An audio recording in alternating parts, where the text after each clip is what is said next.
Okay.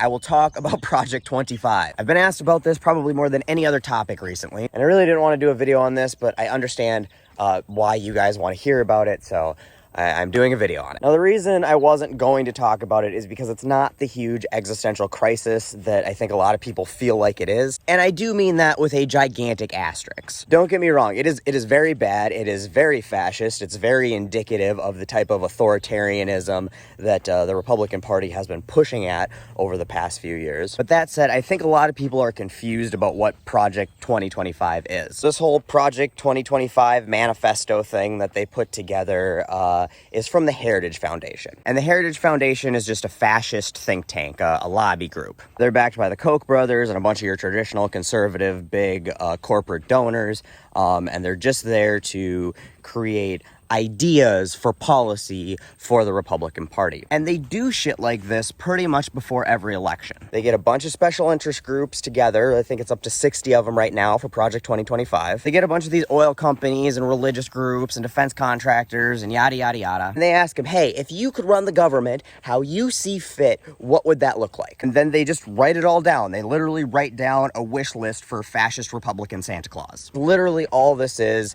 a wish list. It's just a big, long manifesto of a wish list that says, hey, I think these people should be staffed by the president's administration, and these climate policies should be walked back, and this defense policy should be instituted, and we don't want these taxes anymore, and you know, maybe we should just give all the power to the president and see how the whole dictator thing goes. So yeah, it's all awful stuff. It's horrifying to think that there is people who actively wish that this is the way that our country was run, and even though it is just a wish list, it is still very dangerous, because the people who write down their wishes are, you know, wealthy elite people who fund our politicians' campaigns and lobby groups, and they own a lot of Washington. So it's concerning, and it's definitely something we need to pay attention to, but it still hasn't even progressed into this being like official Republican Party platform or anything like that, and it probably never will.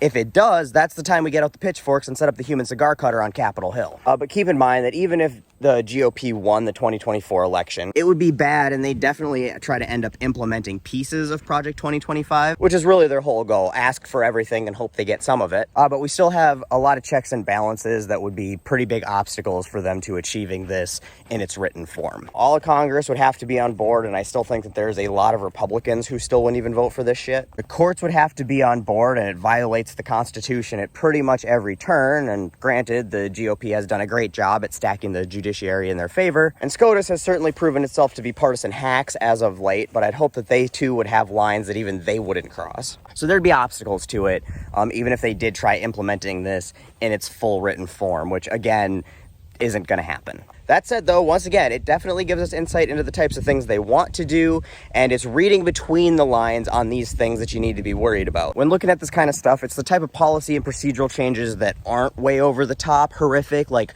don't catch your eye right away. That's what you need to be paying attention for, because that's the type of shit they will realistically be pushing to get done if they get the people they want in the White House and in Congress. The tax policies, the climate policies, the deregulation. But please, be alarmed and stay alarmed, because there is a lot of alarming shit in Project 2025, and it gives us an insight into the way that these fucking lunatics' minds work. And be more alarmed that these lunatics that are saying this shit are wealthy, powerful, connected people. And use that alarm to make sure that you vote in the primaries, and in the generals, and in the midterms, and in your local elections. But keep in mind that it is just a conservative wish list from a fascist think tank, and that's it at the moment. What you guys need to be most concerned about is doing your best at the polls to make sure Republican Santa doesn't come next year.